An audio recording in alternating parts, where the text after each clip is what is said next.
Kuleta amazi bannange tukire omusajja.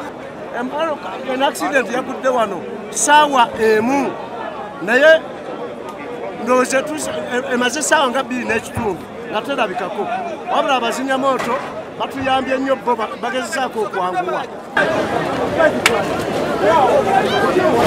Obugudde mu kitundu ky'ekimotoka kyemulaba kino ekiwamatuse waggulu nekigwira emmotoka entono naye tugezaako okulwana nga wekisobola tutaase omubiri obutasiriira kuba bo baafudde dda naye okutaasa omubiri obutasiriira.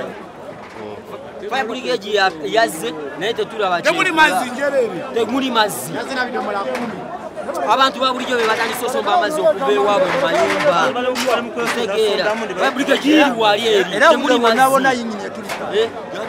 kati saawa ziri eno wakayitawo almost 2 hours. Tulina obuzibu nti emmotoka efulufuse waggulu eri ng'eweesa amanda fuso nesanga emmotoka kulimo n'ekitomera